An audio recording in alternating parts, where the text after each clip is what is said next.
Bienvenue sur la chaîne Énergie Masculine, la chaîne 100% testostérone. Bienvenue dans ce nouveau podcast où je vais parler du parcours de Louis Vuitton le Maltier.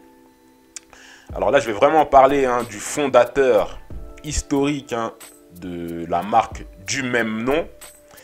Et lorsqu'on parle de Louis Vuitton, il faut dissocier le personnage qui a créé la marque du fondateur, du propriétaire actuel du groupe LVMH, qui est Bernard Arnault. Donc il faut dissocier les deux personnages. Et donc là, je voulais donc vous parler du parcours de Louis Vuitton et surtout essayer de voir comment son parcours peut nous inspirer. Donc, c'est vrai que quand on pense à la marque Louis Vuitton, en tout premier, on va penser tout de suite au côté chic, au côté luxe, au sac de marque, là, au sac à main, à toute la bagagerie là, de luxe.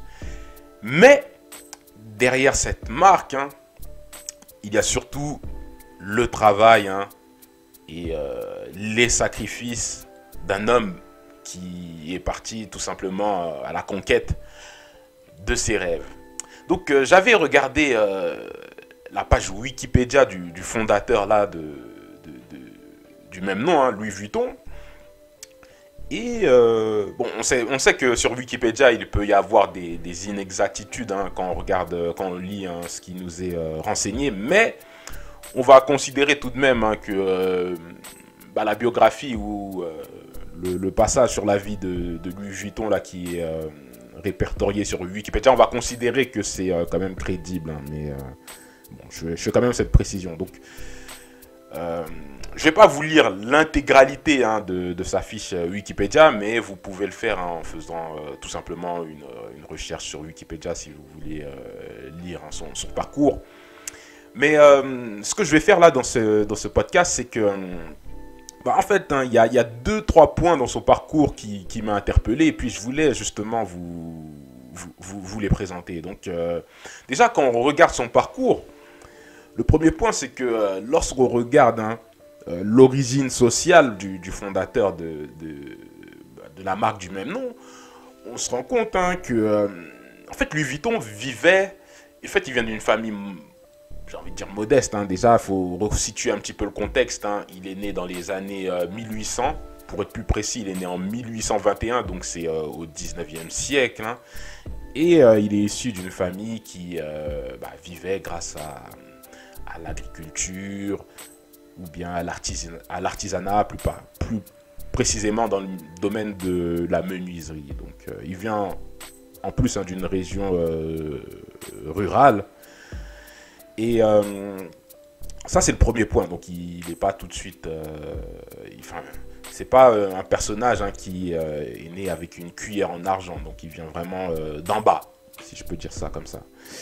Ensuite, le deuxième point de son parcours, c'est que à 14 ans, Louis Vuitton savait déjà qu'il voulait améliorer sa condition. Et du coup, qu'est-ce qu'il fait ? Il part à l'aventure. Donc, moi, quand je pense en fait, je sais pas, un gamin de nos jours, à 14 ans, un gamin de nos jours, à 14 ans, il va penser à quoi ?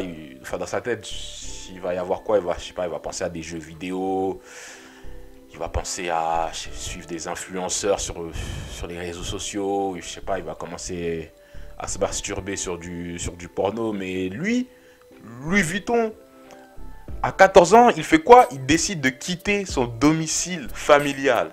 Et il a parcouru 400 km à pied depuis sa région natale pour justement rejoindre Paris.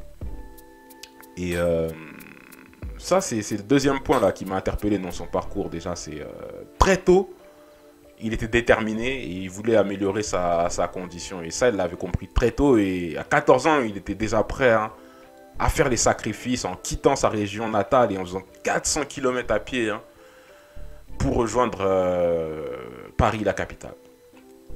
Ensuite, le troisième point, c'est que à 16 ans, lorsqu'il arrive sur Paris, il fait quoi? Il va apprendre un métier, il va se construire petit à petit. Donc il va se faire une petite réputation en travaillant dans le domaine artisanal. Et donc il va mettre ses mains dans le cambouis en travaillant comme artisan, justement, pour une fabrique de malles. Et à un moment de sa vie, de toute façon, il faut passer par cette étape où on va un petit peu se sacrifier, on va travailler pour quelqu'un, on va se dédier à quelque chose, mais on ne sent pas la reconnaissance, ou on ne se sent pas être récompensé à sa juste valeur. Mais ça c'est le parcours il faut passer par cette phase, en tout cas. Ça fait partie, je sais pas, d'un parcours classique avant de pouvoir, j'ai envie de dire, exploser. L'autre point après, c'est que c'est à ces 31 ans que les choses ont commencé à devenir sérieuses pour lui, puisque tout le travail qu'il a réalisé depuis ses 16 ans, ça a commencé à porter ses fruits, puisqu'on va maintenant lui demander de fabriquer des malles, mais pas pour n'importe qui, mais pour l'impératrice de France. Donc là, il arrive quand même à viser une clientèle très très aisée.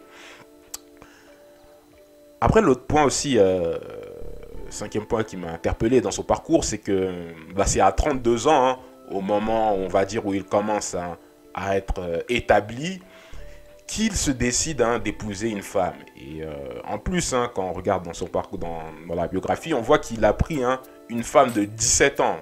Donc, il a bien joué sur l'écart d'âge, et ça veut dire en fait qu'il a pris une femme qui était dans ses meilleures années, et il l'a prise quand il a su qu'il allait pouvoir, en tout cas, l'assumer.